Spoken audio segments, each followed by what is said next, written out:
Hi there, and welcome back to Simple STEM from Home. I'm so glad you decided to join me for Boat Week. So we're going to do things a little bit differently than we did for Towers Week. We're only going to meet either 3 or 4 times this week. We're going to keep things a little bit simpler. So today we're not going to actually start planning or building our boats. We're going to take a day to gather some different materials that you might have lying around at home. You can see my desk is a little bit messy today because I've started gathering some examples for you. But we're going to explore the relationships between the different materials that we have and water. And that's going to help us set ourselves up with a good plan for when we build our boats tomorrow and the next day. And just so you know, just so you have it in the back of your mind, you may have already done boat building before. I'm going to give you some options that'll keep it a little bit different for you. If you've already done a boat where you tried to maybe sink it with pennies or marbles, that'll be one option, but there will be others. So stick with me this week, okay? For day one, we are going to gather some materials. So let me show you some examples. Anything you've got lying around at home. So toilet paper tubes are a good option. Anything from like an egg container, if you have that.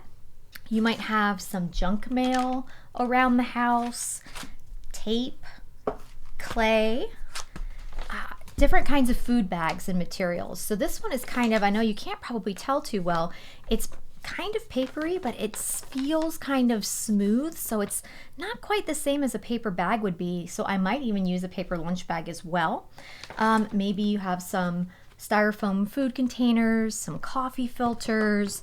If you do have something like a box, like for macaroni and cheese, you'll notice that one side is unfinished and it feels different from the other.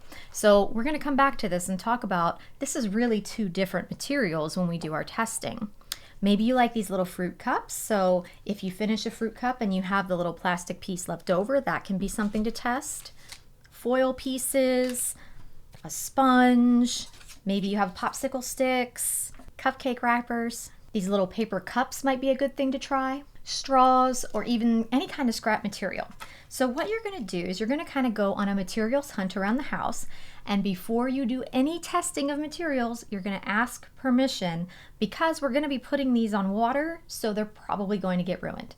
So 2 things to really think about first. 1, you always have to ask permission, and 2, you don't want to use up all the materials that you have available to you because we're going to want to be using some of these things throughout the week to build our boats, and we might build, well, we're probably going to build more than one boat throughout the week. So don't test everything. What you want to do is just take a small piece.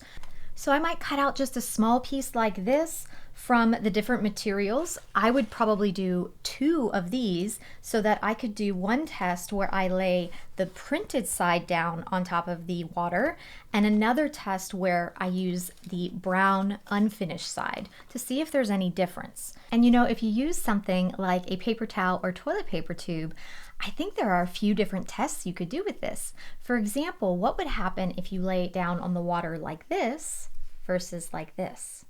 Or if you cut it in half, what difference might you see if you lay it like this versus like that? So even with just one material, there are a bunch of different tests you could choose to do. Now, when you're making your observations, what you want to do is make sure you have a notebook nearby where you can write down what you see happening.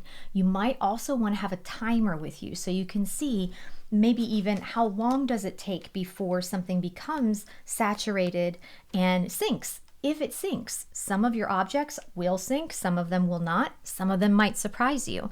So you'll want to keep track of your notes about all the different materials and how they interact with water. So what you're going to want to do is fill something with water that we can use to test. So if you have one of these plastic bins, or maybe even a plastic bowl or a glass bowl if you have permission, these can be really nice for testing because you can see through them and you can see what's going on as if things are sinking or not, right? It's easier to see. But if you don't have a container you can use, you can probably just fill up the sink in your bathroom or maybe even the bathtub. So let's quickly review what you're doing today. You are gathering some materials around your house. Try to find at least 4 different types of materials you can test. You're going to ask permission to do a float test, either in a bin that you might have, a bowl, or even the sink or bathtub. And then you're going to write down your observations. You're just going to place the materials on top of the water and watch it and see what you notice. Just see what there is to see and write down those notes. And then as an option, I will put a Google form in the description underneath the video. Sometimes you have to look hard for those see more words, but they're there, and the link will be there if you want to fill in the form for either your teacher or for me to share those observations. And I'll tell you a little something. Sometimes you think you know what you noticed, but it's not until you actually write it down or type it out to send or communicate that information with somebody else that you start to notice some different patterns and some different observations that maybe you didn't quite click in your head until you had to communicate them. So I recommend, at a minimum, write it down, write your observations down. And if you can, fill out the Google form. And if you can't, maybe just tell your sibling or your parent what you noticed when you did these different float tests. So that's it for today. I will see you back here tomorrow, same time, same place. Bye for now.